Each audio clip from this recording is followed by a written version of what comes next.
Hey guys, welcome back to Reserved Investments on YouTube. We have to have a candid conversation about the mass hysteria and speculation that is occurring in the market for Nintendo 3DS and related games and systems from that era. We can even expand this to include, to a lesser extent, Nintendo DS games as well. Now, I know that a lot of you out there watching my videos, you're new to how the antiques and collectibles trade works. And that's not an insult, guys. Just hear me out on this. It's not an insult.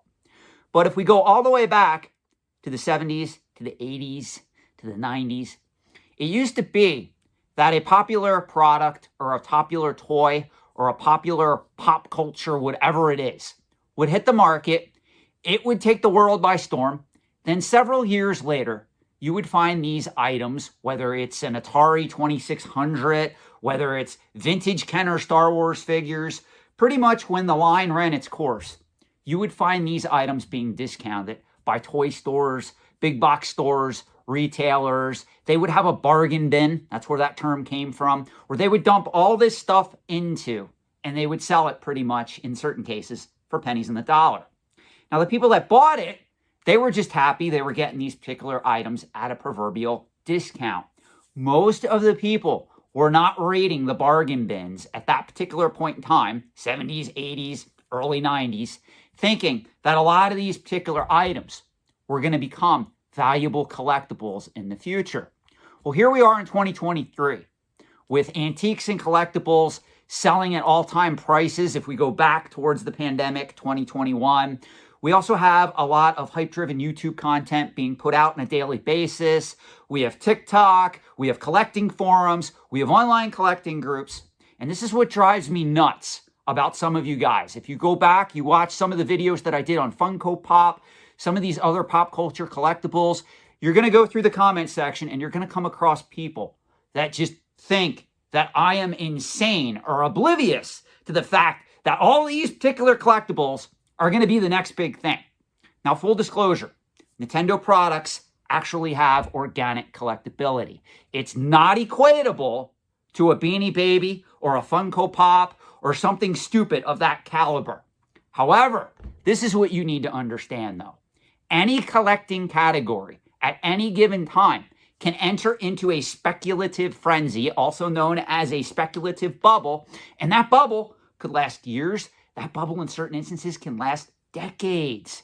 This is what I have a problem getting through to a lot of the Timmy speculators out there that think Funko Pops are going to be a thing 20 years from now. Now, to be fair, again, I know you guys are going to criticize me because I'm making an analogy here between Nintendo and Funko Pops. But you got to understand, they're both rooted in pop culture. Nintendo does have organic collectability. Items like Beanie Babies, Funko Pops, Pogs. You can even expand that out to Pez. They do not have a lot of organic collectability, especially on the modern era stuff that's being mass-produced and hoarded. Now, you need to realize when we talk about the market for Nintendo 3DS, Nintendo 2DS, you must know that that particular line of systems, the 3DS in particular, was officially discontinued September 16th, 2020. Literally, guys, literally less than 3 years ago. I am so sick of speculators, of starry-eyed Timmys, Kimmys, and Poindexters coming to me, telling me that something is quote-unquote rare or hard to find simply because they can't get it at their local Walmart or Target or GameStop, factory sealed, sitting in pristine condition on the shelf.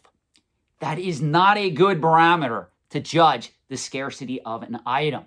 It used to always be in the antiques and collectibles trade. A lot of the reasons that a lot of these high-profile items, I'm going to name some, Action Comics 1, Detective Comics 27, a copy of Stadium Events, or a gold or gray copy of the Nintendo World Championships game cartridge. The reason why these things are coveted as collectibles today is because back at their time of release, they were not treated as collectibles. They were not hoarded in mass. They were not put in storage units, spare bedrooms, closets, people thinking that this particular item is going to finance their child's future education or their own retirements. That's what made a lot of these items rare. It's just like if you come across some of the late release Power of the Force Star Wars figures that were released towards the end of the Kenner vintage line. The reason why a lot of those Star Wars figures are so coveted and valuable if you come across them in the market today is because back when that toy line was discontinued, there weren't people making a run for KB Toys, Toys R Us, Toy Works, whatever your favorite toy store is. I think I'm missing one in there, Kitty City, whatever it was. People were not running, hoarding that stuff, and keeping them as investments. So what happened is over time, nostalgia kicked in, and people said, gee, I remember when I used to have vintage Star Wars figures. I wonder if there's other people like me out here, now that it's 10, 20 years out, that really remember this stuff and want to own it. That's why a lot of those items have organic collectability. My problem with a lot of people operating in the antiques and collectibles trade today, the minute something goes out of production, like the Nintendo 3DS line, again, that was discontinued, official date, September 16, 2020, is that all of a sudden they want to hoard it because it's going to be rare, because it's going to be sought after in the future. Now, I'm not disputing the fact that the Nintendo 3DS, those games are something that does have, again, organic collectability, playability, and value that people may want to revisit. Let's be realistic. It's very hard to authenticate or emulate the actual effect of the original Nintendo 3DS, especially with the 3D effect on. Therefore, I do give validity that people may want to own this stuff. But it is completely ridiculous when I see people going into the market, making people like me extremely wealthy, because they're willing to pay a couple of $100 for a graded or a factory seal Pokemon game, or X number of dollars for a lot of these systems that Nintendo utilized mass-produced scarcity to produce. If you don't know what I mean, there's certain 3DS systems that Nintendo put out in limited edition format. They had the Samus Metroid one, they had the Pikachu one, they had the infamous Pokemon 20th anniversary one. They had a lot of these systems that Nintendo created utilizing mass-produced scarcity. And to be fair, some of those systems do have organic collectability. But for the most part, for a video game line that was discontinued less than 3 years ago today, I think a lot of you people that are paying a premium for these items, you don't realize how much of this stuff is out there.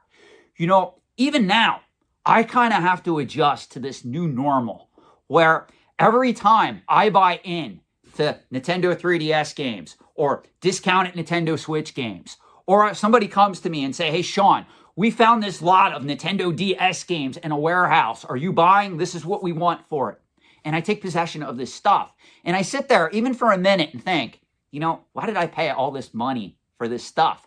I realize when I go to the market, there's a greater fool there waiting, not understanding how much of this stuff is in existence out there, factory sealed, mint and complete, readily available. And it drives me nuts because I am a part of a lot of these Facebook groups that cater to these markets. And I take a backseat neutral position, meaning I don't comment on any investment potential of this stuff. I try to just remain like a person who is even-keeled, who has nostalgia for this stuff, but at the same time understands how these markets work over the long term. And sometimes I really want to say, dude, you would be better off putting your money elsewhere if you're attempting to invest in this stuff because everybody is hoarding it.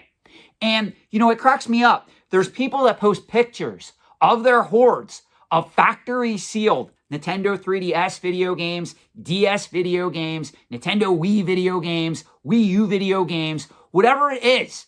And people get really angry. And I don't know why those individuals get angry. These are mass-produced products. Even the Nintendo Wii U, if we go back literally 10 short years, that was readily available on the open market where anybody could go to Target, Walmart, GameStop, order it from Amazon. Wherever you went, you could buy factory sealed Nintendo Wii U games. This stuff is not that rare.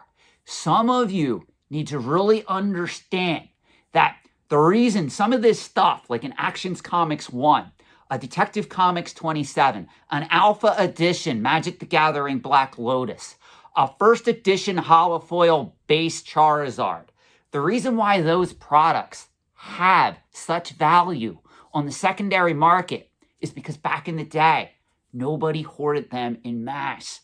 A lot of you guys are making major financial mistakes going after this stuff. And I hate to say this, there's people like me that will gladly take advantage of your stupidity if you want to pay a premium for this stuff. I've said this since day one. This is a collectible finance channel. I don't hold back. This is not a true collectibles channel. It is a collectible finance channel. So I'm more than happy to tell you the truth, whether or not you want to hear it, whether you do want to hear it, when I do these type of rants, because it just doesn't sink in. It is amazing to me that the Nintendo 3DS literally hasn't even been discontinued for 3 years. And if you see the two systems behind me that I have displayed, a 2DS and a 3DS, those are actually factory sealed. They're brand new. I cannot believe the amount of money people are offering me to get this stuff, not realizing all I got to do is walk in my climate-controlled storage unit, and literally, if I sold these two, there's another 10 sitting there, guys. Same thing with the Pokemon games that are graded above me. I literally have 20 copies of each. This is not rare. A lot of these items are not destined to be extremely valuable down the line. They are going to have some value simply because they have organic collectability. But please understand the difference between a collectible and an investment in the antiques and collectibles trade. And if you are trying to invest in this stuff, short-term or long-term, make sure that you are buying a true, rare, scarce investment and not just a collectible. Now, to be fair, I'm going to end the video this way. There are a lot of people, myself included, that are making money right now simply because we bought into this stuff at the right time. The Pokemon games that you see in the background, Pokemon Ultra Sun and Moon, I was literally buying wholesale. I think I paid $20 a piece, and I was buying them by the case, and I ended up with 20 copies of each. If you want to pay a premium for these games, I am happy to take your money. But just understand, going on a collecting forum, claiming that a lot of these items are an investment, people like me are kind of laughing at you because we have access to a lot of these particular items. It's true, there is potential for these particular items to increase even more in value, but you got to understand how much supply is out there. Thank you for watching. Please let me know your comments, if I want them or not, in the comment section below. I appreciate you giving me a chance to explain to you guys how these markets actually work. Again, the Nintendo 3DS hasn't even been discontinued yet for 3 years. Back when Star Wars figures were being dumped in the bargain bin, it would take literally 10 to 20 years for a stable secondary market to emerge for those particular collectibles. When you analyze those particular variances between vintage Star Wars figures and Nintendo 3DS and how you're all responding, I hate to tell you, there's a reason why certain Star Wars figures are trending upwards on the secondary market today. Learn from that. Some of you obviously did not learn from the great video game crash we just went through with alleged market manipulation, with alleged collusion between grading companies and auction houses. Again, guys, there is no panacea of wealth here. The people making money on these items are people like me that bought in when prices were low, and now we're sitting on a stockpile of us because we can feed your nostalgia and we know you'll pay a premium for them. Thank you so much for watching, and have a great night.